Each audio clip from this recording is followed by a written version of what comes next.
Good evening, everyone. Welcome, and let's make a start. It's 5:30 p.m. on the 16th of December 2025, a Tuesday evening. Welcome, one and all. I declare the meeting open, the time being exactly 5:30 p.m. We commence by, of course, acknowledging the Whadjuk people, the traditional owners, custodians of the land. We also pay our respects to elders, both past and present.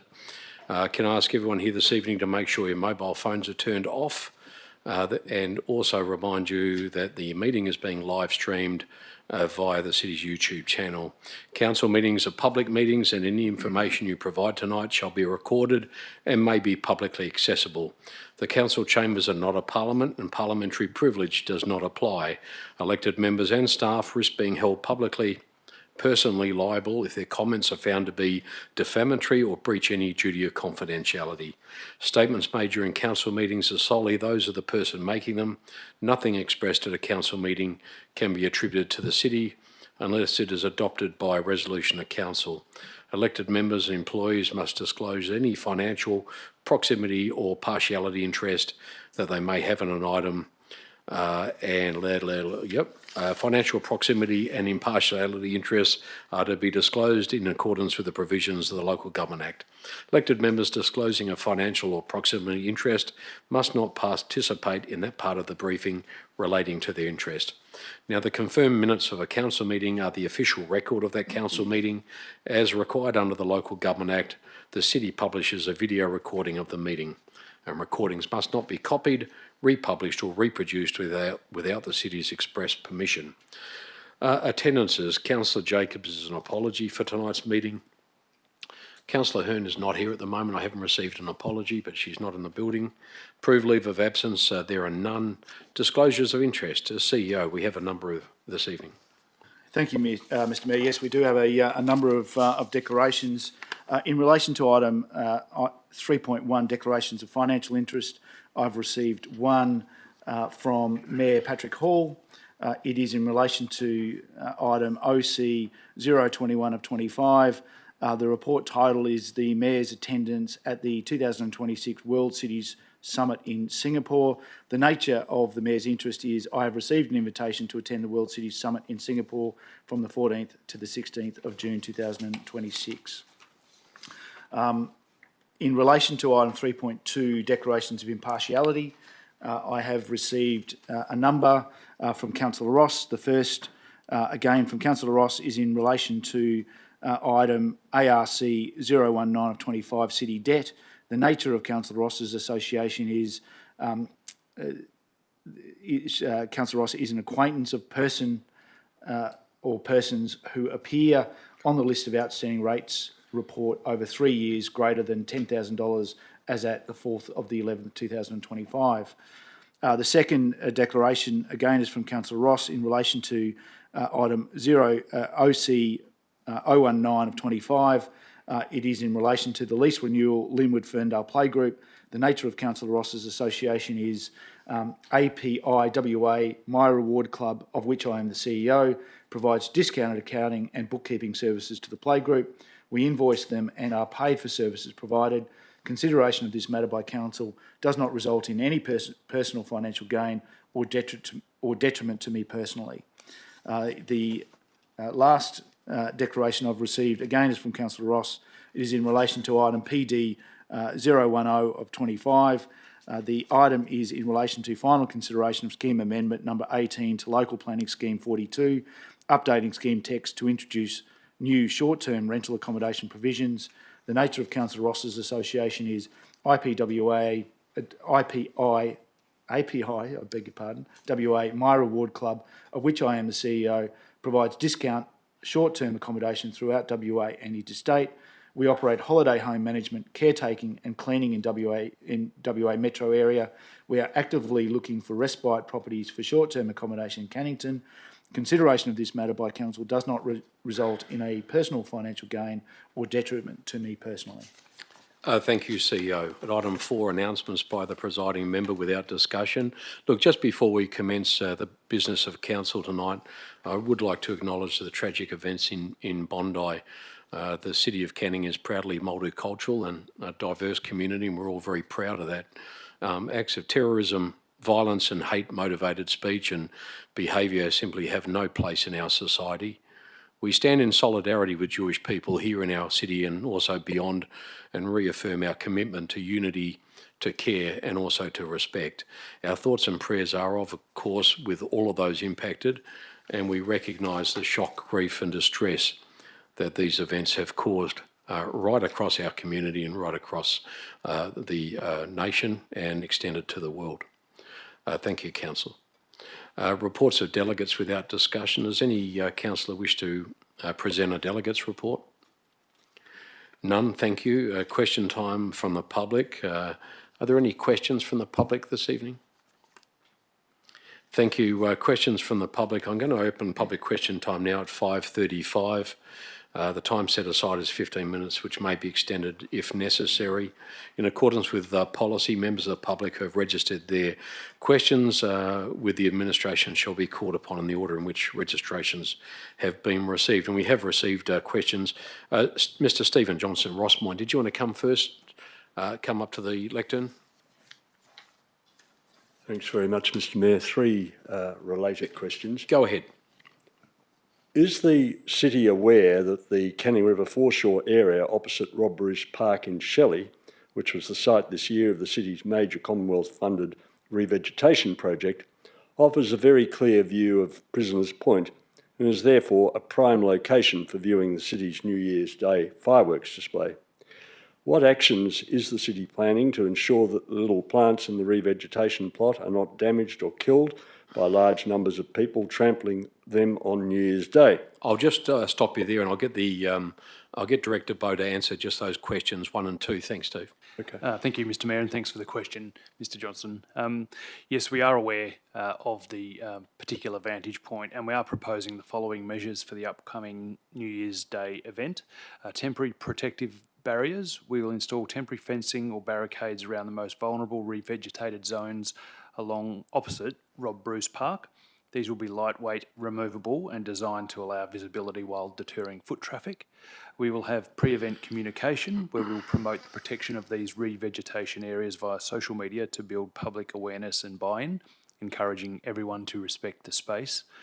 And we'll, in relation to on-site surveillance, we will consider stationing a staff member at the location and ask our rangers who will be working on the evening to patrol as often as they can to help educate the attendees on the need for care and to gently redirect any inadvertent access. So it's front and centre in our mind at the moment, Stephen, but yes, your third question? Yes, that's Mr. Bowe has answered the third question, which was in relation to Temporary the barrier? the temporary barrier and somebody to look after the area. Fabulous. Thanks so much for that. Thank you. Are there any further questions before we move on? None. Thank you. We shall then close public question time, the time being 6:38 p.m. 5:38 p.m. At item 7, confirmation of minutes. These are for the ordinary council meeting for back on the 18th of November 2025. The recommendation is on screen and appears on page 3. Just a mover for the item, please. Thank you, Councillor Kunze. Seconder is Councillor Rodriguez. Let's put the item to the vote.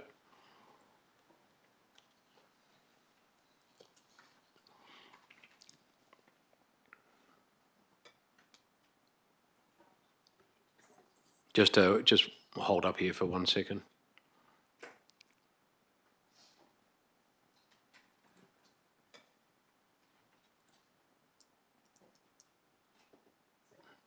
Councillors, by a show of hands. Thank you. That's all in favour. Thank you. We shall move on to the receiving of petitions, presentations and deputations at item 8. Petitions, there are none. Presentations. I do actually have a presentation tonight. Ladies and gentlemen, I'd like to make a special presentation tonight and present to Councillor Ben Kunze the inaugural City of Canning Service Medal to commemorate his 10-year service on this City of Canning Council. Ben was first elected to Canning Council in October 2015. He was elected to the city's Bannister Ward, comprising the suburbs of Rossmoyne, Shelley, Riverton and a portion of the suburb of Willerton. Ben was raised in Riverton by his parents, Helmut and Christine, attended Riverton Primary School, played junior football at Riverton Junior Football Club and later at the Ferndale Seniors Football Club.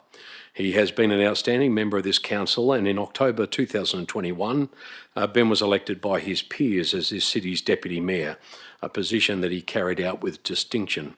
It's my great pleasure to call Ben forward to accept the 10-year service medallion and certificate.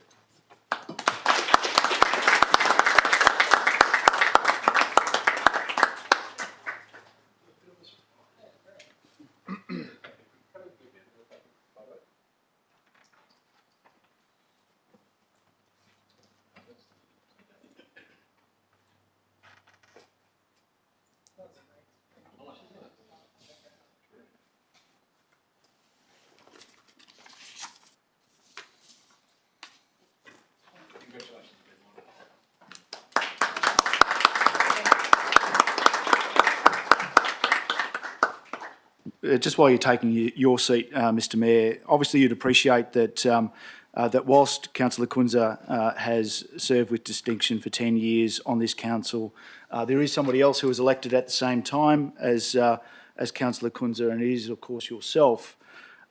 So we do actually have a further presentation for you, Patrick. So I'll read out a couple of notes. That was never the intention. I understand. I didn't know that, this was happening. It would be. I wanted to do something for Councillor Kunze, but anyway. It would be remiss of us not to ensure that that this is an enduring legacy, not just for yourself and for Councillor Kunze, but it is certainly something to aspire to. 10 years on this council, and any council is not a small period of time, and does not lack a degree of commitment. So, so for that we thank you both and all of people who seek to serve community. But in relation to yourself, Patrick was first elected to council in the Bannister ward in October 2015, alongside Councillor Kunze for a 2-year term initially. In 2017, Patrick re-nominated for council in the Bannister ward and was re-elected for a 4-year term. Congratulations, got it right the second time. Only joking. In 2019, in the local government elections, Patrick nominated for the position of mayor and was duly elected as the mayor in 2019. In 2023, Patrick was further re-elected as the mayor and continues in that role today. Patrick's parents settled into the municipality of Canning in the I think it's the 1960s, is it, Patrick? Mm-hmm. So a long time ago, and have been, foundation members of the city. Mayor Hall has a long history of serving the community. In his distinguished 20-year career as a public officer, he was awarded the West Australian Police Commissioner's Special Commendation for Bravery, the National Service Medal, the National Police Medal, and the West Australian Service Medal. In fact, serving community has been something that has been an important element and foremost in Patrick's mind throughout his career. And I think it's important to articulate that the service medal that we've identified for both Councillor Kunze and Mayor Hall speaks to, above all, our service. And I think that is apt not only for local government but for these two gentlemen. Most recently, Mayor Hall was re-elected to the State Council of West Australia Local Government Association and has been sworn in as a Justice of the Peace. I think we as a collective have achieved many things for the Canning community, but certainly something that Patrick has driven would be the Mayor's Charity Gala Dinner, which has raised in excess of $150,000 in its 2 iterations for Good Sammy's. And I think that is just one demonstration of the things that both Mayor Hall and this council are seeking to do to serve community. So congratulations, Mayor Hall, on your 10 years. Thanks, Bob. Thank you. Let's go down here and have a photo. I appreciate that. Thanks very much. I didn't expect it. It was a complete surprise. Thanks, Candice. Do you want to go down the front? Where would you like to be? Go down the front. We'll do it properly.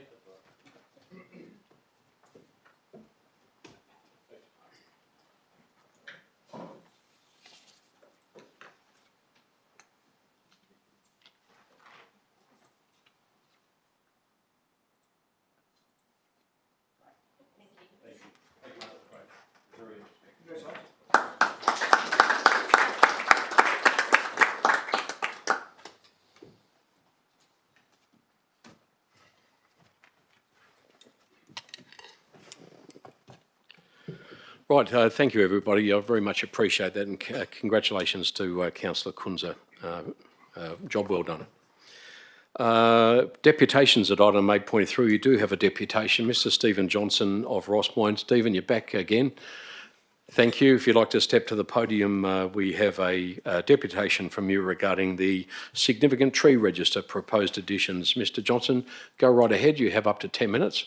Hopefully you finish a lot earlier than that, Stephen, but keep going. All right, so here we go. To start with, yes, I'm speaking in support of the proposed additions to the significant tree register. But I think to start with, we do need to recognise that this initiative would never have happened without the successful challenge 2.5 years ago by Councillors Kunze, Spencer Teo and Sabiri, plus community members like myself, to Canning's support of the Jandakot East Link Road project.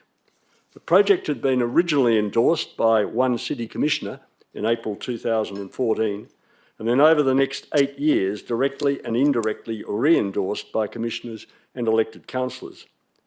By the time it got to the May OCM in 2023, it looked pretty much a done deal, which was reflected in the title of the agenda item, Jandakot East Link Road, Progress to Detailed Design Phase. All it needed was council to tick it off, but it didn't.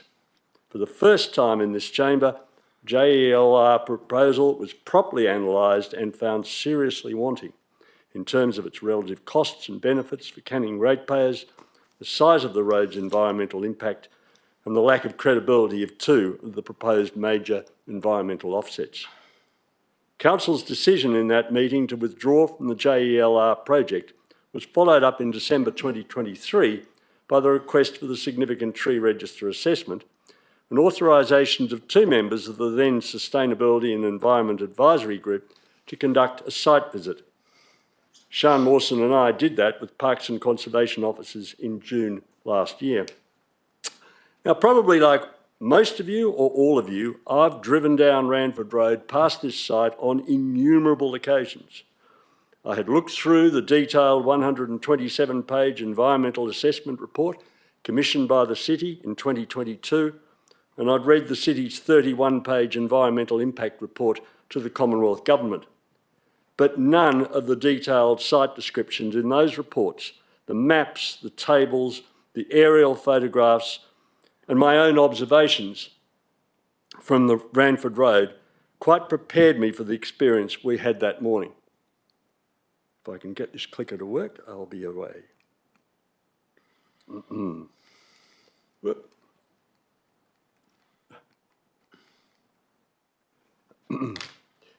By the time we reluctantly left the site, I said to the others that the Ranford Road bushland was really the jewel in the crown of Canning's conservation estate. It's a big statement, but I meant no disrespect to our other great reserves like Queen's Park bushland, the Canning River Regional Park and Bannister Creek. It's just that the combination of the antiquity and size of the trees we saw and the excellent condition of the bushland made it a standout. I mean, just look at the size of that tree. It dwarfs us.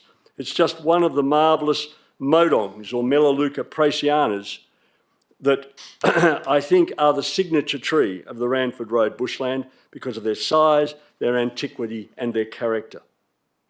There are 36 proposed for inclusion on the register, and every one of them under the criterion of old or venerable, which I think is very old or venerable, which I think is so apt description because these trees would surely have predated European settlement in the 1830s and 1840s, and they now form a living time capsule. But they are not the only very old or venerable trees recommended for inclusion in the register. There is this, if the clicker will work. There is this very old contorted coastal blackbutt or Eucalyptus tontiana. How many decades ago did the bushfire burn the trunk which the tree has survived and continued to grow around? Or this very tall Christmas tree, Knightsia floribunda, that would now be ablaze with brilliant yellow flowers. And these mature candlebark Banksias, a major species of the Banksia woodlands that once covered the Swan coastal plain, but now only survive in Perth as dispersed little fragments and are therefore listed as endangered by the Commonwealth Government. And these slow-growing but very long-lived balgas, 15 of these are recommended for addition in the register. And over on the Jandakot East Link Road Reserve, among the proposed 19 additions to the reserves, we have this enormous Christmas tree. I can't imagine you would find anyone larger in this state. Another contorted old coastal blackbutt that has also survived the fires from many years ago, and this mature, very mature candlestick Banksia. Mr. Bowe, in light of the state government's truculent, long-standing approach to local government tree retention initiatives, to hear you tell the Deputy Mayor last week that the Department of Main Roads would have to seek the Council's permission to destroy trees on the road reserve that are listed on the significant tree register was really music to my ears. It should be that case. Councillors, the Ranford Road bushland is a remarkable little remnant of Canning's original native vegetation that has only survived all this time for two main reasons: luck and good management. Well, luck is that for many years it has been bordered by the rubbish tip, by Ranford Road, the Livingston Estate and Clifton Road West that is closed to through traffic. Collectively, these diverse neighbours have been a saving grace because they have formed effectively a large barrier to public access. The good management has been the city's natural areas team and its contractors to keep weeds under control, to trap feral animals and ensure the perimeter fences are secure. To preserve this area, we need to maintain the city's good management and to continue to keep people out, apart from, of course, authorised workers and visitors. At that pivotal OCM in May 2023, Council agreed to change the bushland zoning from public open space to environmental conservation. And there's, of course, a huge difference between those two zones. Public open space is all about providing for the public. Environmental conservation is all about protecting the natural environment, including from the public.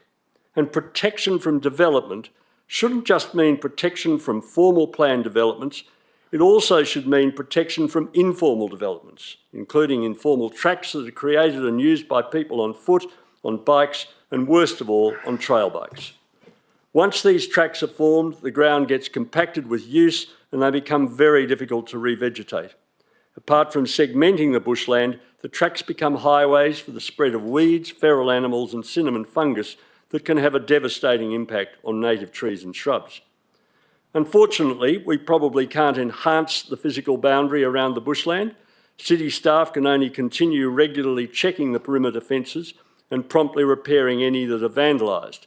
But one thing the city can do is to give effect to clause 3.5 of the Local Government Property and Public Places Local Law, particularly 3.5b.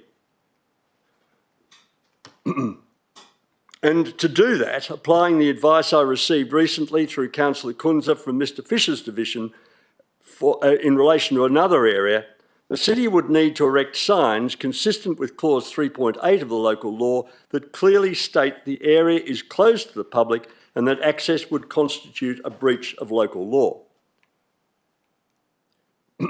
These signs will, of course, not stop determined trespassers, but as a clear statement by the city that the Ranford Road bushland is a conservation reserve close to the public, the signs will, I understand, give the city a legal basis to act against trespassers should that be necessary. In conclusion, in this, one of the most treeless municipalities in the most treeless capital city of Australia, we are incredibly fortunate to have this little living time capsule of largely unmodified native vegetation and amazing old trees. The real test of a government's conservation credentials lies not in the strategies, plans and policies it produces, but its readiness to protect existing vegetation against potential destruction. We have a responsibility that goes well beyond Canning's boundaries to protect the regionally significant Ranford Road bushland for current and future generations. Thank you. Thank you, Mr Johnston. Thank you for coming down this evening. Item 9 on the agenda, councillors, is applications for leave of absence. There are two this evening.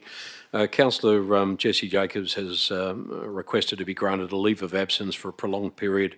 That'll be from the 16th of December 2025 to the 12th of March 2026 inclusive. And I would just add with that, I've spoken to Councillor Jacobs. He's actually away serving his country, has had a long association to the Army Reserve, and that is what he's engaged in at the moment, is serving with the Army Reserve over east. He's not here in Western Australia and won't be back for some time. Councillor Tucek has also requested to be granted a short period of leave of absence from the 1st of May through to the end of June 2026. Can I have a mover, please, for the item? Councillor McCorkle, thank you. A seconder? Councillor Secon, thank you. Does anyone wish to speak on the item or ask a question before we put it to the vote? Thank you, councillors. Let's put the item to the vote. Just having a few problems here at the moment with the...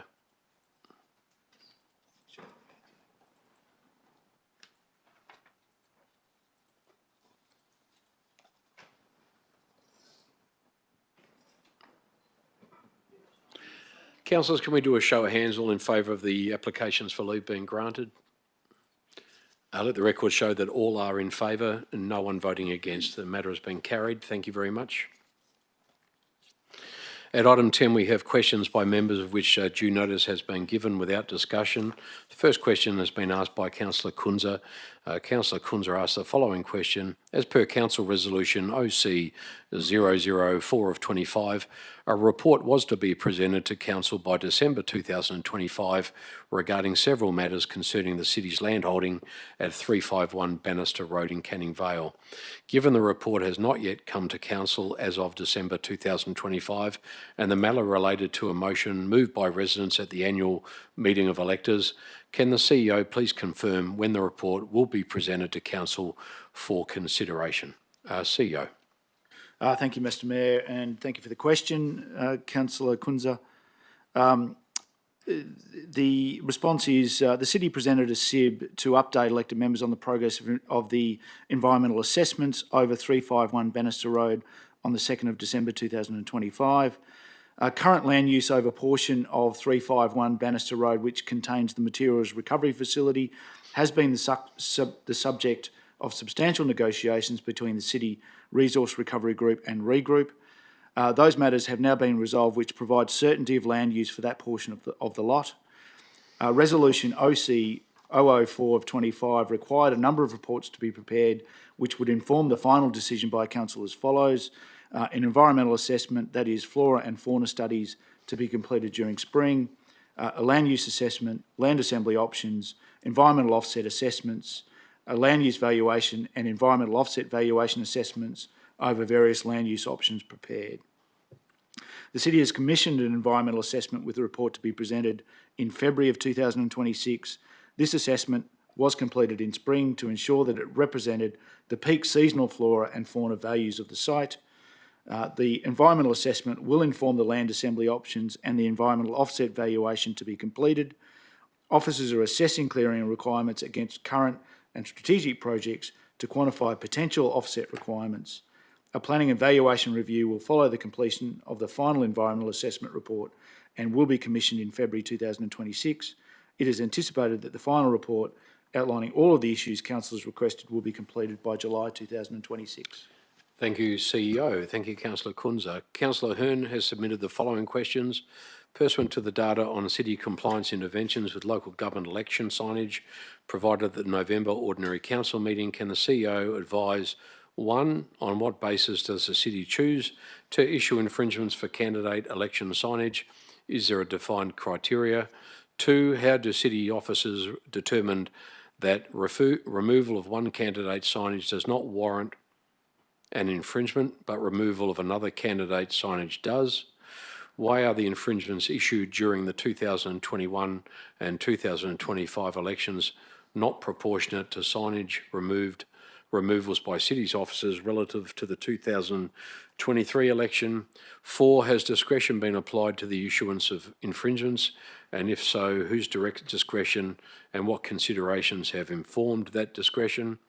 5, why is it that only one election candidate has received infringements throughout the last 3 elections, but quite a few candidates have placed signage in ways city officers deemed warranted removal?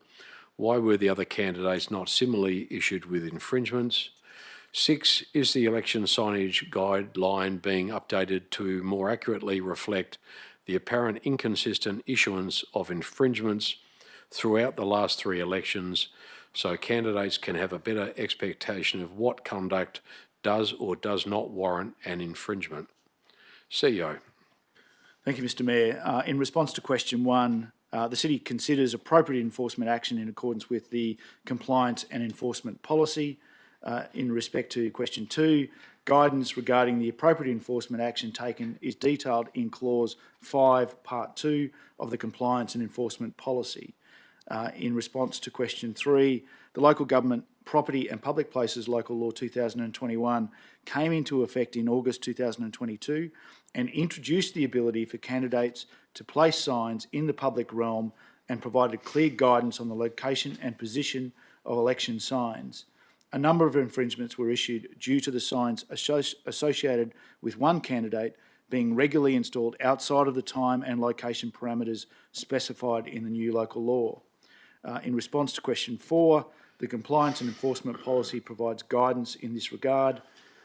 In respect to question 5, the one candidate referenced was a repeat offender and continued to place illegal signage despite repeated requests, directives and impounded signs. In respect to the final question, there is no city policy that specifically addresses election signage, as requirements for election signage and on thoroughfares is clearly covered under clauses 5.1 and 5.3 of the Local Government Property and Public Places Local Law. The City has also introduced election signage guidelines for election candidates which reproduces the local law requirements in an easy-to-read format with visuals. Excluding the one offender during the 2023 election cycle, the data provided confirms that compliance in relation to the placement of election signage has improved. Accordingly, the relevant local law and compliance and enforcement policy are deemed fit for purpose, and there is no intention to update at this time. Thank you, CEO. At item 11, items brought forward, there are none. At item 12, reports of committee meetings, Councillor Ross has already declared an impartiality interest in relation to item ARC 019 of 25. The item is 12.1, Report of Audit and Risk Committee held on the 27th of November 2025. The committee's recommendation to Council appears on screen. It also appears on page 5 of tonight's agenda. Can I have a mover, please, for the item? Deputy Mayor, thank you. Councillor Kunze was the seconder. Deputy Mayor. Yes. Thank you, Mr Mayor. Yes, I support both the committee's and officers' recommendation. Thank you. Thank you. Councillor Kunze. Likewise, Mayor Hall, I support the recommendation. Thank you. Let's put the item to the vote. By a show of hands. Let the record show that all are in favour, no vote against. The matter has been carried. Thank you. The next report is from item 13, reports from the Office of the CEO, Mr Michael Littleton, the first of which is item 13.1, OC 018 of 25. The title of the report being Make the Local Law Property and Public Places Amendment Local Law 2025. The Officer's recommendation is in 2 parts. An absolute majority is required for this item, Council. The recommendation is on page 9 of the agenda and is currently on screen. Can I have a mover? That would be Councillor Joanne Page. Thank you, Councillor Page. A seconder would be Deputy Mayor Mark Bain. Councillor Page. Thank you, Mayor Hall. I thank the City for this updating of the local law to more accurately reflect the cost to the damage and destruction of our public trees and to extend that protections to the trees in our public parks as well. So we did the call out for advertising and promoting the updation. We got a few responses all in favour, so I'm hoping that the council can move this forward and get this into law. Thank you. Fabulous. Thank you. Deputy Mayor. Yes, thank you, Mr Mayor. I do support the officer's recommendation and the amendment to the local law. While the $1,000 penalty may not cover the cost of removing a dead tree, replacing it and then maintaining another tree, it does lift the bar substantially as to the seriousness of the offence, and a magistrate may take this into consideration should the city pursue and seek the maximum penalty of $10,000, more so than if it were only a $250 fine. Thank you. Thank you, Deputy Mayor. Anyone wish to speak against the item before we put it to the vote? Thank you. Let's put the item to the vote by a show of hands, please. All in favour? That is all in favour. Let the record show that all are in favour and no person voted against.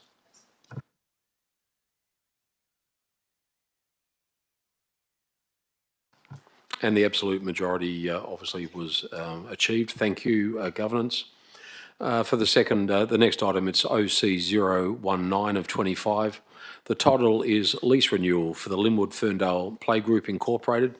Councillor Linda Ross has declared an impartiality interest in this item. The officer's recommendation, again in two parts, appears on page 22 of tonight's agenda. It is also on screen. A mover, please, for the item. Deputy Mayor, thank you. A seconder would be Councillor Page. Deputy Mayor. Yes, thank you, Mr Mayor. I support the officer's recommendation and the city entering into a new lease with the Lynwood Ferndale Playgroup.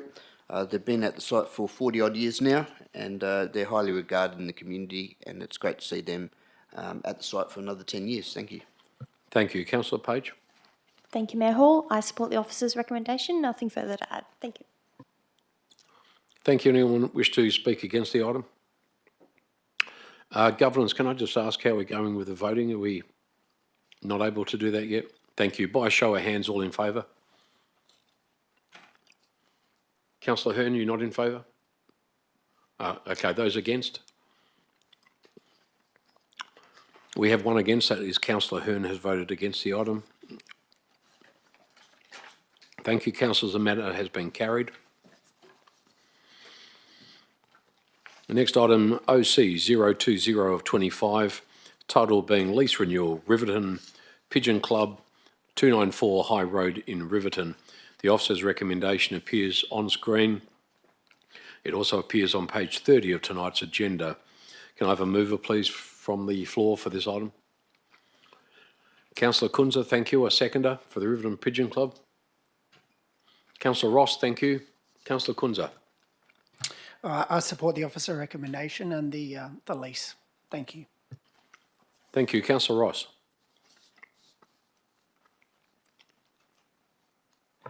Thank you. I support the officer's recommendation as well. Thank you. Thank you. Does anyone wish to speak against the item? Thank you. We'll put that to the vote. All in favour, please raise your hand. Thank you. All are in favour with no person voting against. The item is carried. Thank you. The next item, I'll introduce it. It is OC021 of 25. The title of the report is the Mayor's Attendance at the 2026 World City Summit in Singapore. I've declared a financial interest in the matter and will vacate the chair, and I'll invite the Deputy Mayor to take the chair for the item. Thank you.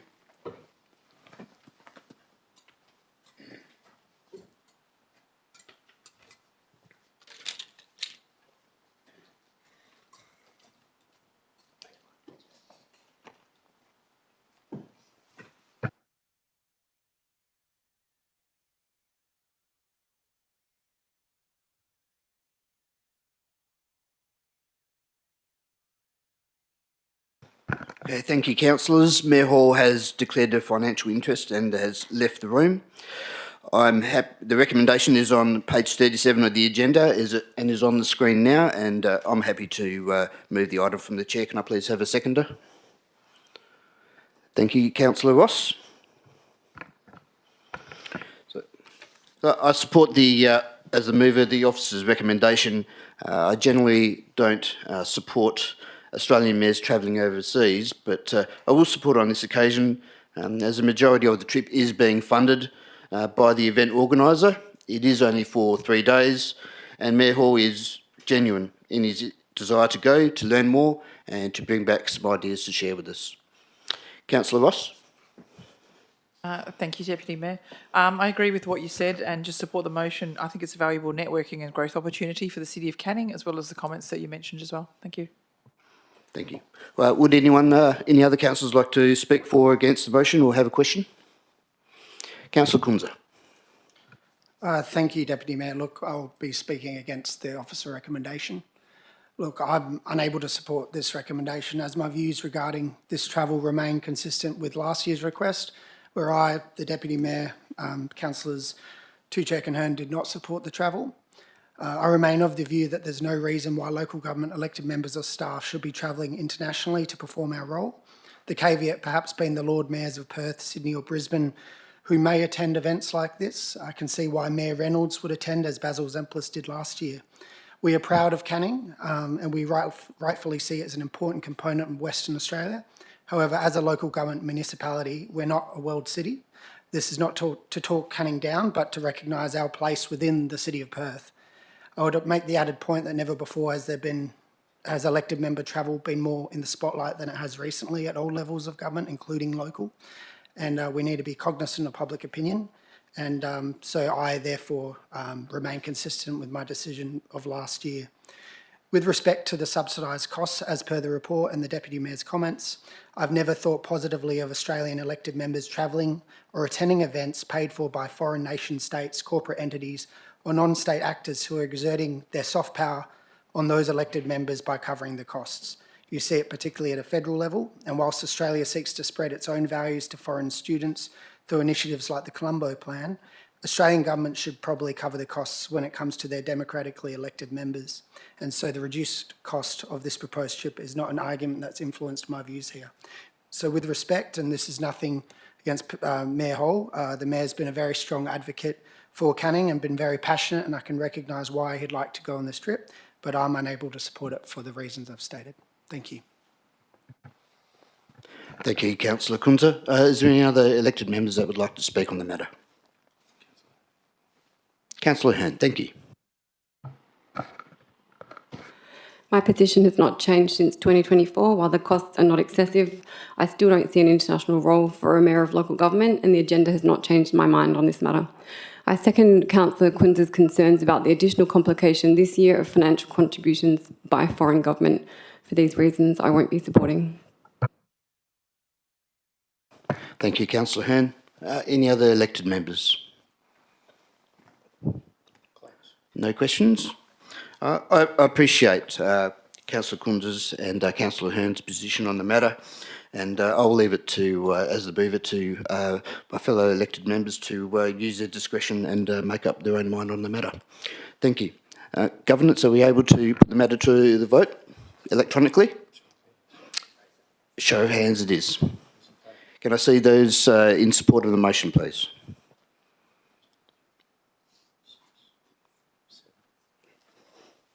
We have 7 in support. Those against? Councillor Hurn and Councillor Kunze.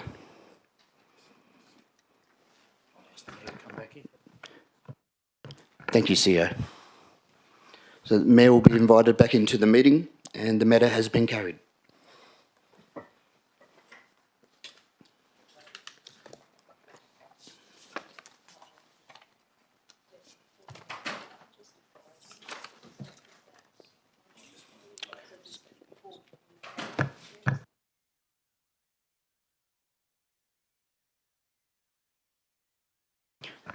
Please welcome back, Mr. Mayor. The matter was carried 7-2. Thank you.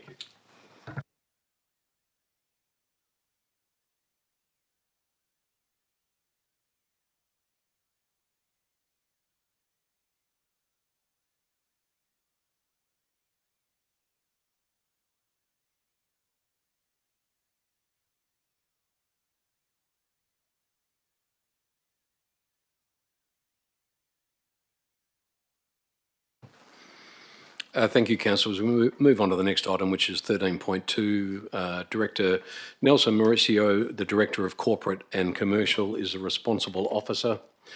It is the monthly financial report for the month of October 2025, CC 024 of 25.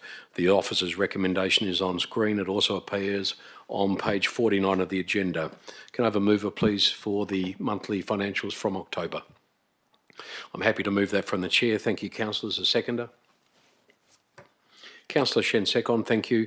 I agree with the recommendation and commend council to support it. Thank you. I have nothing further to add. Councillor second. I too support the officer's recommendation. Thank you. Thank you. Anyone wish to speak against the item?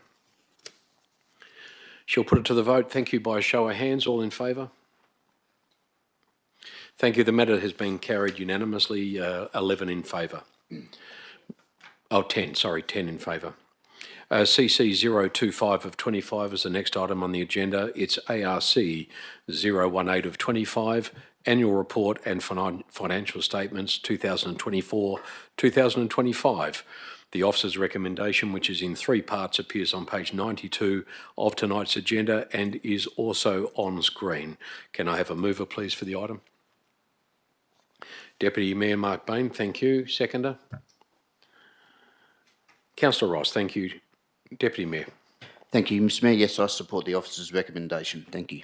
Thank you. Councillor Ross, anything further to add? No, just I support the officer's recommendation also. Thank you. Anyone wish to speak against the item? We shall put it to the vote by a show of hands. All in favour? The record will reflect that all are in favour, 10 in favour, none against. Thank you. Absolute majority has been achieved. The next item is 13.3. Mr Austin Donaghy, the Acting Director, Planning and Development. Thank you, Mr Donaghy, is the relevant officer. Councillor Ross has declared an impartiality interest in this item. It is PD 010 of 25. The title of the report being Final Consideration of Scheme Amendment number 18 to Local Planning Scheme number 42, updating scheme text to introduce new short-term rental accommodation provisions. The officer's recommendation is on screen. It also appears on page 99 of tonight's agenda. Can I have a mover for this item, please? Councillor Kunze, thank you, and a seconder. Councillor second. Councillor Kunze. Thank you, Mayor Hall. Look, I support the officer recommendation. It's great to see this structure in place now. We've long talked about short-term rental accommodation since Airbnb and things like that became quite prevalent. There used to be elected members I used to speak to who didn't want to see Airbnb in Canning. I think it's actually very important in this area, given that we don't really have hotels and that. It's actually important to attract people towards this community. So it's great to see a proper framework, and I support it being adopted as per the officer recommendation and to comply with our expectations. Thank you. Thank you, Councillor Kunze. Councillor Secon. I too support the officer's recommendation. Thank you. Thank you. Anyone wish to speak against the item? No. Thank you. By a show of hands, please vote. All in favour? That is all in favour, 10 in favour, none voting against. Matter has been carried.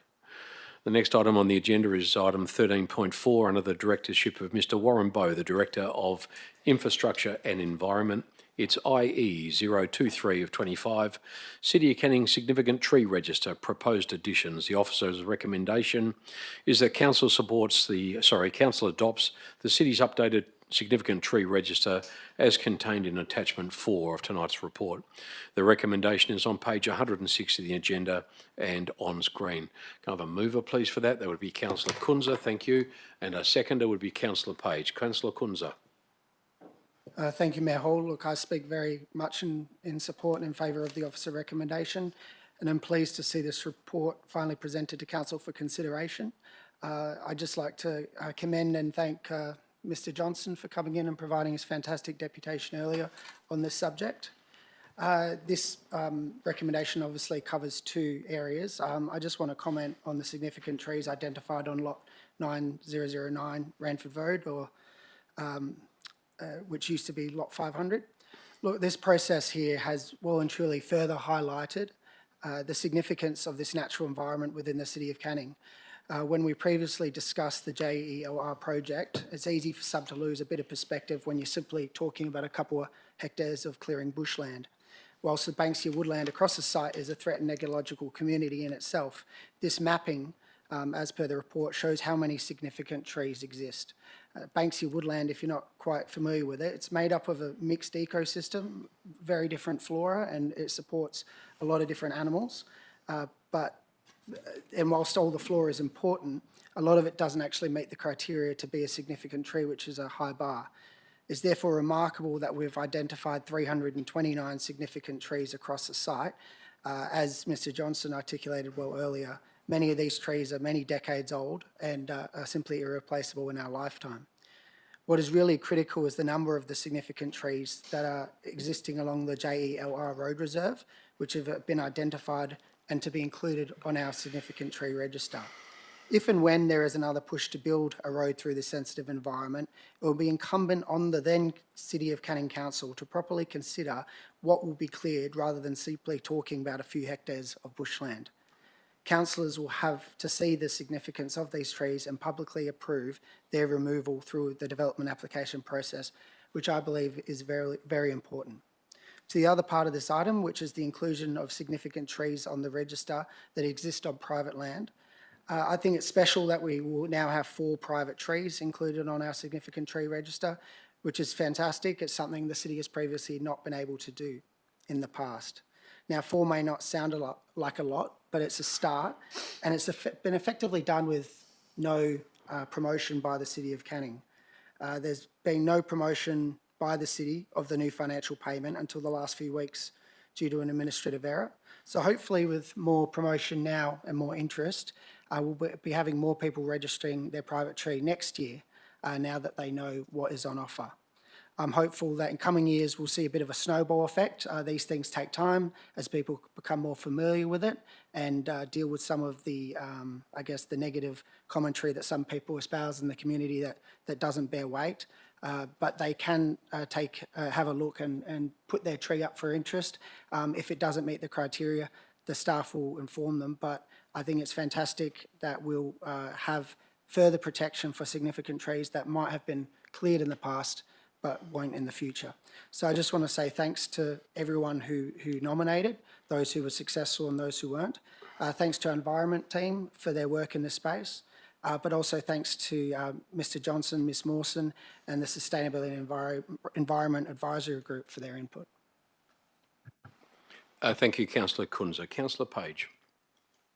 Thank you, Mayor Hall. I support the officer's recommendation, and I do think it is a chance to really celebrate some really, really wonderful trees and our first private trees on the registry, which is a really great achievement, and it does show the value that we place in our urban tree canopy. Especially when we can see the heliwell values of those trees just in that environmental conservation reserve is $1.3 million. So this is really, really a great move from the city, and I really welcome it. Thank you so much for the work put in by the environment team.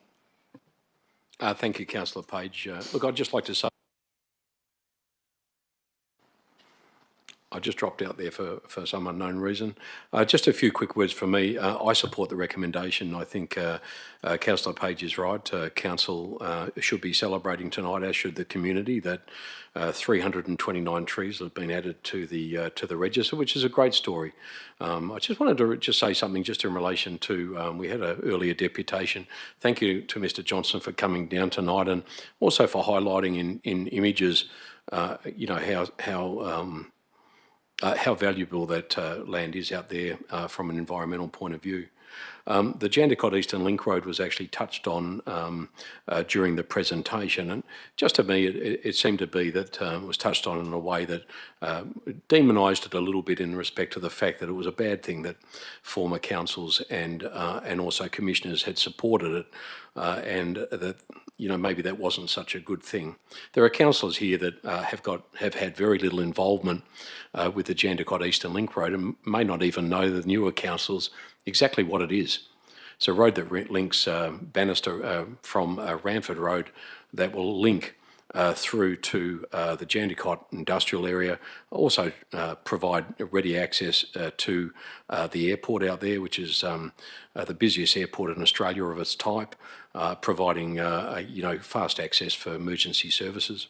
But also is going to provide direct access or ready access to the Canning Vale Regional Sports Centre. Now that's received $22.5 million worth of funding. That is going ahead. But at the moment, people that want to actually access that will need to drive. If you're in Willerton or Leeming or Riverton, you will have to drive up through Ranford Road all the way to the busy Nicholson Road intersection, turn right at Nicholson Road, go all the way along Nicholson Road and come up through A Court up the back there. And people will be rat running through Ranford, I would expect. So we need to think about this at some point.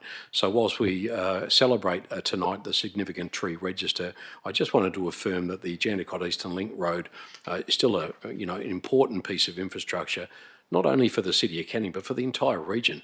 It's of state significance, and that's why it's on the Metropolitan Regional Scheme and why it has existed there and had support for so many years. But again, I am in full support of tonight's recommendation.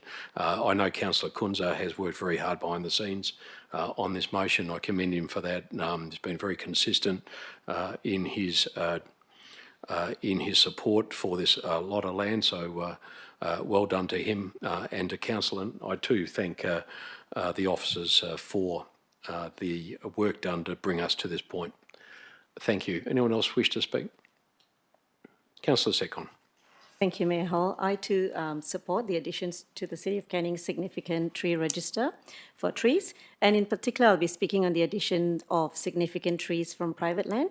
As part of the revised policy ET 545, recognition and protection of significant trees, it is significant that tree private owners have voluntarily come forward to nominate trees on their own land.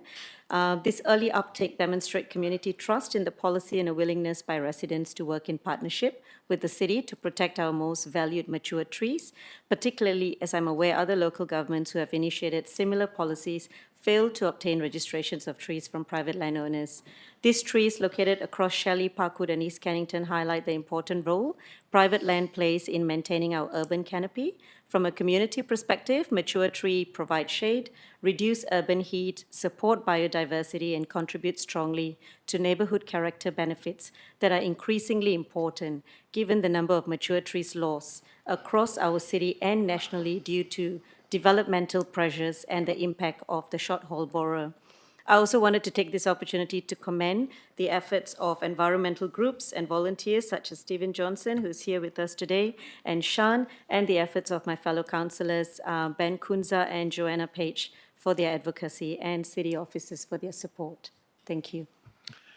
Thank you, councillors. In the absence of anyone wishing to speak against the item, we might just put that... Oh, Councillor Kunze, there's nothing to close. Thank you. We'll put the item to the vote. Thank you. By a show of hands. All in favour? Gone old school. We have Michael, old school. That's 10 in favour, none against. Thank you, councillors. Well done. We move on to the next item, which is IE 024 of 25. The title of this report being a request for tender RFT 24/2025, construction of Kent Street Weir Playspace. The officer's recommendation is on screen. However, the Deputy Mayor, I believe, is proposing to amend the recommendation. Deputy Mayor, and I believe that staff have actually prepared that and it's been distributed to elected members prior to the meeting. Deputy Mayor. Oh, I'll ask for a mover and a seconder first. Deputy Mayor will be the mover. Joanne Page, Councillor, will be the seconder. Deputy Mayor. Thank you, Mr. Mayor. Yes, I'd like to put forward the amendment as drafted by the City and distributed to elected members this afternoon. Thank you. Can I just get you to have a quick read of that, Deputy Mayor, to make sure that is consistent with what you understand that the amendment will be? Good. Thank you. I just need a seconder for the amendment. That would be Councillor Page. Thank you, Councillor Page. Deputy Mayor. Thank you, Mr. Mayor. I advised the City of my concerns regarding the proposed descaling and value engineering of the project to reduce costs, which is entirely appropriate, but which was occurring to a good degree that would have seen us deliver a good playground, but not the signature space that was proposed and what we've been waiting a long time for. Much to their credit, the City heard and understood our concerns and revisited the value engineered conforming tender, made some considered savings and found additional funding to maintain as many of the scope elements as possible, which will meet the expectations of our community who have been waiting a very long time, as I said, for this new playground. Mr. Mayor, I'll leave it at that if you like, Mr. Mayor, and happy for the seconder to also contribute. Thank you. Councillor Page, have you got anything else to add? And this is just only in relation to the amendment. You happy with that? Councillors, we're just going to vote just on the amendment at the moment. Anyone wish to speak against the amendment? Thank you. All in favour by a show of hands. Thank you. That is all in favour, 10 in favour, none against. The substandard motion will then be the amended motion as put by the Deputy Mayor. Deputy Mayor, you did move the motion. Can I ask you to speak to the motion proper? Yes, thank you, Mr. Mayor. As I mentioned previously, it did seem as though the proposed value engineering and descaling would see the delivery of a lesser quality play space and not the one originally planned. Savings have still been found with this new amended version, and there'll be less impact on the user's experience. Thank you to the CEO and Director Bowe for finding the additional funding for the project through the Infrastructure Reserve and other sources and addressing concerns about using money from any future budgets. I'm just so pleased now for our community that construction of the playground is about to begin. It has been 10 years in the making. Residents and kids have been very patient, and now the wait is almost over. It's going to be a spectacular destination play space that the City of Canning's residents are going to be able to enjoy for decades to come, and one that the Council and the City can all be proud of. I hope that this recommendation receives Council support. Thank you. Thank you. Councillor Page. Thank you, Mayor Hall. I would support the amendment and the officer's recommendation with this amendment because this has been a great project, almost 10 years in the making of the multi-stages of this Kent Street Weir play space, and I really believe that the working that the Director Bowe and the team have done to find those savings and to find extra resources so we can make sure we deliver the playground that we envisioned for this area, for the residents and for visitors to the city as the last of the 3 big district playgrounds that we put forward. I would really appreciate the effort that's put through, and I think that this is more reflective of the community expectation and what we want for that area. And yeah, it'll be great to see it all delivered. Thank you, Councillor Page. Anyone else wish to speak? Councillor Kunze. Thank you, Mayor Hall. Look, this has been, I think, more than 10 years. I think when I was first elected, it had already been on the been discussed for several years. Concept plans had been started, and many community members were asking what was happening. And so I never expected to be all the way down this track to be in 2025, looking at approving the tender for the playground. But this is one of a number of long discussed projects that's been developed and fulfilled in the last year or 2 or 3 years. So I think it's the CEO, council, your staff CEO should be commended for actually getting on and building many of these long discussed projects. With respect to the Deputy Mayor's amendment, you can't have a project discussed for this long and then it's not the community's fault that costs have escalated, and once you build this, you don't get a second chance. So I think it's great to invest a bit of extra money to make sure that the community gets what they've been promised for so long, and to have 3 district playgrounds produced within such a short time frame is fantastic. So I hope everything goes well with the negotiations, and I look forward to work finally starting on this project. Thank you, Councillor Kunze. Anyone wish to speak against the item? Councillor Hurn. Speaking for, actually. I want to acknowledge the complexity of planning and delivering niche capital expenditure projects such as these and the unique challenges in their planning, budgeting and tendering. I acknowledge the extensive efforts our city officers have made to make this project a reality. The playground will change our regional river park. Whilst my personal opinion on whether this is a good thing or not is not relevant, as a decision was made years ago, the playground design looks fantastic and we are very fortunate to have a playground of this calibre come to our city. I state once again that I would like to see capital projects brought to Council for adoption outline the future estimated renewal costs and how they will be funded. In conclusion, I recognise the effort of city officers it has taken to get to this point. I'm supporting this motion. Thank you, councillors. By a show of hands, all in favour? Thank you. The item has been carried. 10 in favour, none against.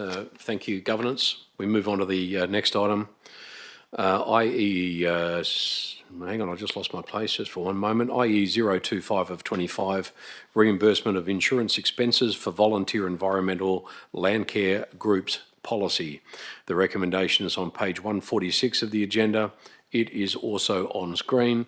Can I have a mover, please, for this item? That would be Councillor Kunze, and a seconder would be the Deputy Mayor. Councillor Kunze. I speak very much in favour of the officer recommendation, and thanks to staff and the respective environmental groups for their work on the partnership agreements and getting to this point. I think this is a small but very effective way that the city can show its appreciation to our three environment groups for the work that they do. If you have good contact with these groups, you know how much work unpaid that the volunteers invest into our community, but the city often goes out of it. The city doesn't just support these groups, but often they ask for extra help from these groups to commit to do things that we would be doing ourselves but might not have the capacity to. I think the volunteers in all three groups are phenomenal people, and to volunteer in this way is amazing. So the fact that the city can help them with some of the costs through insurance is a small but important way that we can show how much they mean to us. So I would ask for council to support this. Thank you, Deputy Mayor. Yes, thank you, Mr Mayor. I echo the sentiments expressed by Councillor Kunze, and it's great to see the policy now being realised, and also the partnership agreements, should the officer recommendation tonight be put in place, come to fruition as well. So I thank the three groups, and I'm really pleased for him that this has now been put in place, and we can progress from here. Thank you, Mr Mayor. Thank you. Anyone wishing to speak against the motion? By a show of hands, please, those in favour. All are in favour. That is 10 in favour and no one voting against. The matter is carried. Thank you, Council. The next item, item 13.5 from the Directorate of Mr Gary Fisher. There are no reports from the Director of Customer and Community this evening. The next item is item 14, motions of which previous notice has been given. Councillor Hurn, I understand you wish to put an alternate notice of motion. So just speaking briefly to the alternate notice of motion, it would be succinctly to skip a SIP briefing and simply to look at budgeting in the 26-27 annual budget, and it is specifically mentioning the laid-down areas that the housing would be built on. We just need to put it up on the screen. Is that the alternate motion on the screen there, Councillor? It's behind you too, if that's easy. I think that's the original. That would be it.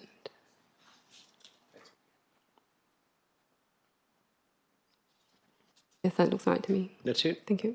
Okay, thank you. So Councillor Hurn has put this alternate motion. It will need a seconder or it will lapse. Is there a seconder? Thank you, Councillor Kunze. Councillor Hurn.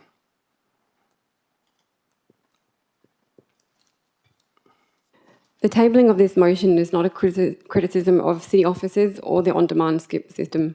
The city officers have made huge efforts to adapt the new system to meet the needs of our residents and fill gaps and issues as they arise.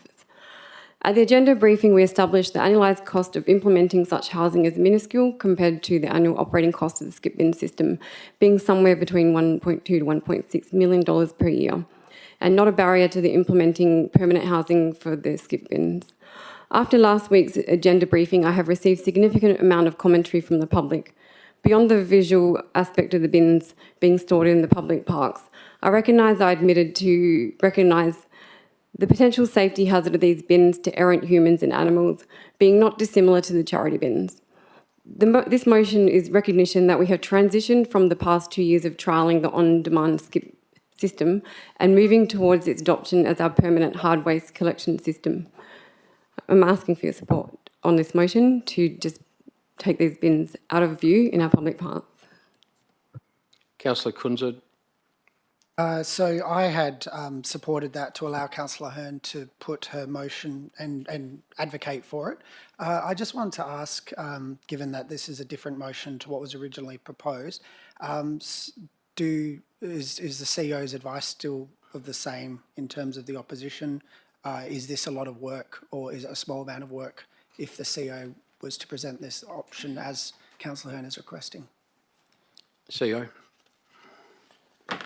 Thank you for the question, Councillor Kunze. Look, there's certainly some work to do to prepare a cost estimate for consideration by council during its budget deliberations. If the matter, if obviously council supports the notice of motion tonight, we will do that. We'll present, the detail for I think those 5 or 6 locations during the budget considerations in both March and April for further consideration by council. The officers' position obviously remains that it's an operational matter. We can deal with this as a matter of course, but I'm conscious that that we are dealing with temporary facilities at the moment, and Councillor Hurn's recommendation is that we create permanent housing. So there will be a cost associated with that. There will obviously be some benefit and disbenefit that we'll need to present during the budget deliberations. Thank you. Councillor Kunze? You don't wish to speak? No. No? Yes, Deputy Mayor. A question, if I may, Mr. Mayor. Yes, of course. Could the city please confirm that if the NOM isn't supported tonight, it'll still be more than happy to work with Councillor Hurn or any other elected members on any issues that are around the laydown areas? I think that's always been the case, Deputy Mayor, but CEO? I'm speaking on behalf of Mr. Bowe at the moment, but yeah, absolutely, we're very happy to work with Councillor Hurn or any other elected members on any of those laydown areas to see if we can't resolve the matter, as of course. Thank you. Councillors, I'll take the opportunity to speak. I'll speak against the item, and I would ask Council to not support the item on the basis of my following argument. As you just heard from the CEO, look, this is an operational matter determined by a contract between the city and the contractor. I'm not certain it's an item, well, I know it's not, in my view, an item that should entertain the council's unanimous support. Any member can bring up any item they wish at a budget meeting. I don't think that this is such a compelling matter that the city needs to turn its attention to spending officer time on putting together the sort of budget deliberations required of it by Councillor Hurn.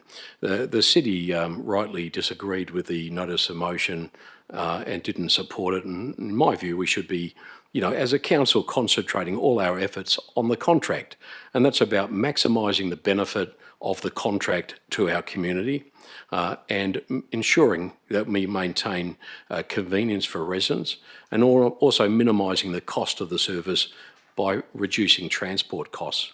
The contract, as you would have read in the report, the contract requires that the city provides up to 10 laydown areas, and that clause is really a critical component of the contract. It speaks to convenience for the contractor, speaks to the value of the contract, and it speaks to reducing costs due to those transport costs. Look, there are hundreds of items of infrastructure right across the city which may be deemed as unsightly blight, as has been put in the notice of motion, including high tension power lines across the city, sports lighting towers in our parks and reserves. We've got lots of rubbish bins even along the river that don't have any shroud or cover around them. Where do we stop?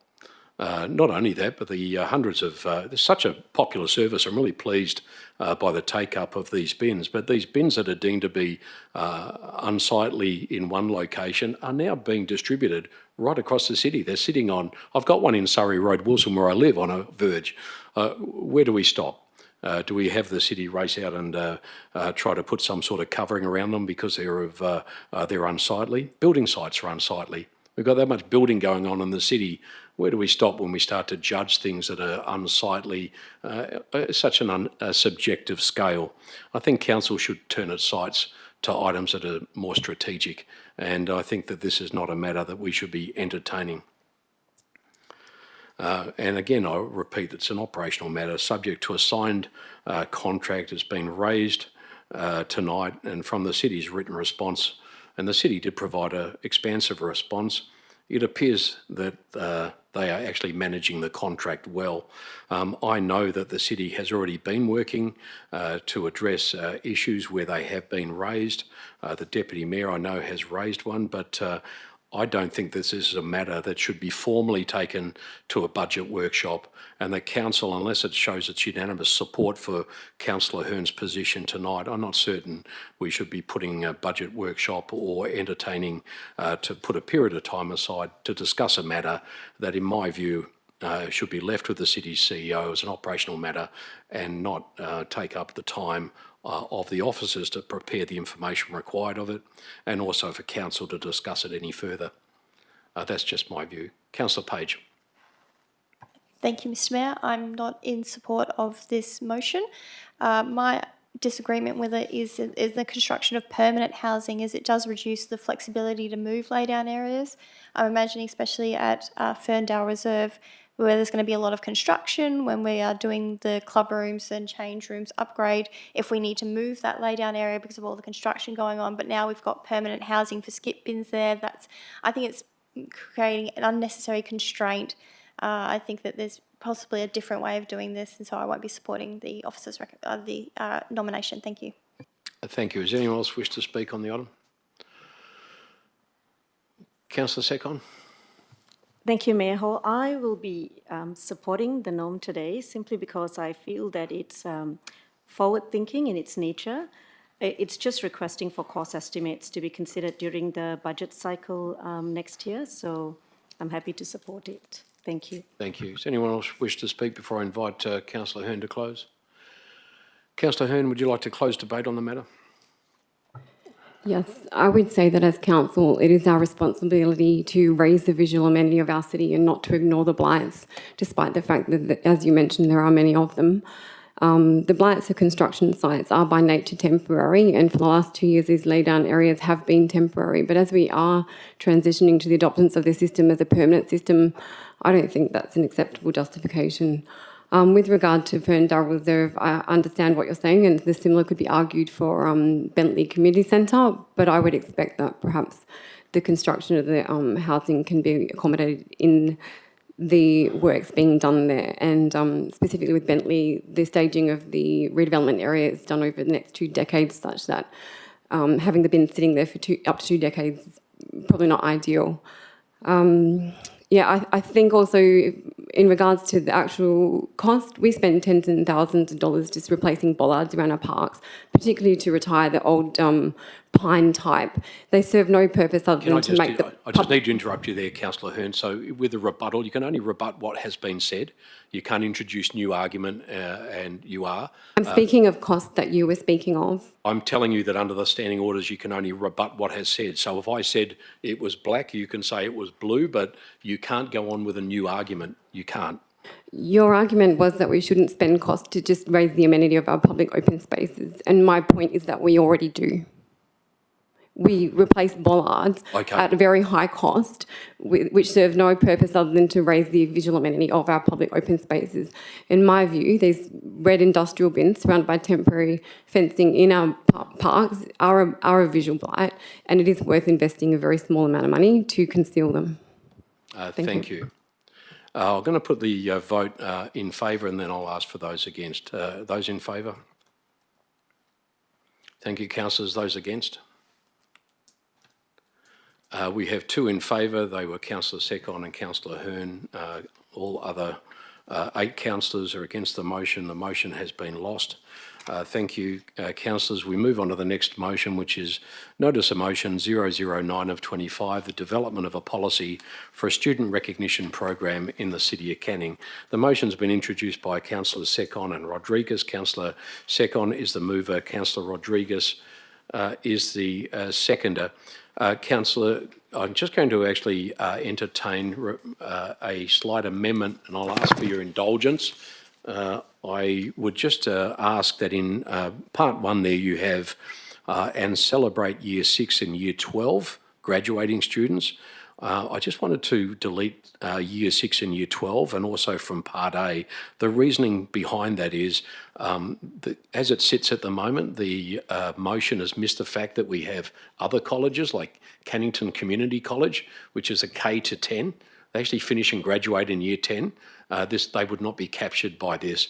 And so perhaps where we have Year 6 and 12, just delete that in 1. So it would say to acknowledge and celebrate graduating students across schools. And then in A, it would say collaborate with schools, et cetera, for graduates, full stop. So we're talking about graduates, and graduates can only be Year 6, Year 10 or Year 12. Would you I'm happy to support the amendment. Councillor Rodriguez? I'm also happy to support the amendment. Thank you. So the amendment will be adopted as part of the recommendation. Councillor Cr, I'll invite you to speak to your motion. Thank you, Mayor Hall. The City of Canning is a thriving, inclusive community, home not only to diverse families, but also to some of the state's top high schools. These schools attract quality students and families to our neighbourhoods, and they form a key part of our local identity. Having served on numerous primary and high school boards, I've seen firsthand how much schools contribute to our community. They are more than educational institutions. They are places where families connect, cultures are celebrated, and community life thrives. Based on my research at the moment, there's only a handful of councils across Australia that offer graduation-style awards. Closer to home here in WA, just a small number of Perth Metropolitan Councils, along with a few regional councils and shires, provide awards for graduating students. In total, it is only a tiny fraction when compared to the over 130 councils that we have in Western Australia. Importantly, none have formalised this through a dedicated policy. This presents a unique opportunity for the City of Canning to lead the way. Schools are often the first point of contact for new residents, making it critical that the city is visible and engaged at these milestones. We have an opportunity to celebrate graduating students in a meaningful, community-focused way through awards, medals, certificates, or trophies, not limited to awards, medals, certificates, or trophies. These celebrations are not about academic achievements alone. They acknowledge milestones, welcome families, and reinforce a sense of belonging. I propose that we build this program using our existing youth framework as a foundation. In consultation with schools, we can ensure the awards are inclusive, reflect our diverse community, celebrate what matters to our young people, and align with the city's vision. In a rapidly evolving world shaped by social media and artificial intelligence, young people are not just consumers of technology. They are innovators, creators, and problem solvers. It is more important than ever that we equip, empower, and connect them to the community so that they can lead with confidence, resilience, and purpose. Most importantly, it does not stop there. I propose that the Youth Council, or its equivalent, be invigorated with award recipients invited to participate, giving young people a voice, recognizing their achievements, and empowering the next generation to contribute to their community. According to the 2021 ABS census, a significant proportion of our population is aged 12 to 25, close to 1 in 5. With our proximity to Murdoch University, Curtin University, and vocational education centres, there is immense potential to engage, inspire, and connect with our youth. This initiative is also about positioning the City of Canning as a progressive council, leading the way with its first-of-its-kind policy that celebrates milestones, strengthens relationships with schools, and fosters an inclusive and welcoming community. I hope that council will support this motion so we can begin developing a policy framework and program that ensures every graduating student and our future generation of leaders feel recognised, valued, and connected to the City of Canning. Thank you. Thank you, Councillor Cr. Councillor Rodriguez. Thank you, Mr. Mayor. I want to speak in strong support of this motion because at its heart, it is about recognizing the young people who shape the spirit of our community, often quietly, often without attention, but always in meaningful ways. Graduation is more than a ceremony. For many families in Canning, including migrant families like mine, It is an emotional moment. It marks the end of one stage and the start of another. It is a time when the students feel proud, the parents feel hope, and communities come together to celebrate growth and effort. Yet, too often, these moments only recognize academic results or sporting success. Those achievements matter, but they do not tell the whole story. They do not always show who our students are or the positive impact they have on others. Across our city, we see young people showing leadership every day. Students who help others feel welcome, who include those who feel left out, who support classmates during hard times, who volunteer, who stand up for what is right, and who help create a safe and caring school environment. These young people live the values we want to see in Canning: kindness, inclusion, respect, responsibility, and active citizenship. These are qualities that bring communities together, and these are the qualities we should celebrate. This motion allows us to do that in a simple and meaningful way. We do not need large budgets or complex programs. A certificate, a small token, and a moment of recognition can have a powerful impact. It sends a clear message to a young person: your city sees you, your efforts matter, and your help make Canning a better place. For many students, that moment of recognition can spark confidence. It can encourage them to keep leading, to stay involved, and to believe in their ability to make a difference. Being present at graduations also helps the city to connect early with families. Schools are often the first place where people feel part of their local area, especially new residents and families from different cultural backgrounds. When the city shows up at these events, we show that local government is close, caring, and involved. This approach also supports fairness across all schools, public, private, and independent, so every student has the same chance to be recognized. This motion is about showing students that we value who they are, not just their results. For me, this is more than a policy idea. It reflects what local governments should be about: being close to the community, recognizing effort, and encouraging positive values. This is a small step with a big impact. A simple act of recognition today can build confidence, pride, and future leaders tomorrow. For these reasons, I fully support this motion and encourage my fellow councillors to do the same. Thank you. Thank you. Thank you, councillor. Does anyone wish to speak against the item? Let's put the item to the vote. Thank you. All in favour by a show of hands. That is 10 in favour, none voting against. The matter has been carried. Thank you. Thank you, councillors. The final item on this evening's agenda is Notice of Motion 010 of 25, put by Deputy Mayor Mark Bain, the title being Abandoned Shopping Trolleys. Deputy Mayor, can I ask for a seconder, please? That would be Councillor Joanne Page. Thank you, Councillor Page. Deputy Mayor, would you like to speak to your motion, please? Thank you, Mr Mayor. Unfortunately, Council's previous resolution regarding abandoned shopping trolleys did not get the response from the shopping centres and retailers we hoped it would. The City met with the centres to discuss Council's nom, but the general consensus amongst them was that containment systems were too expensive and they would continue with their existing trolley collection services. Business as usual or more of the same will not solve the issue. This public problem cannot be successfully addressed until the retailers take responsibility for their property and recognise that trolleys dumped beyond their boundaries is a form of littering, which is impacting the amenity of our suburbs and creating hazards, safety risks and environmental pollution. Failing this realisation, abandoned trolleys will continue to be an issue in the community.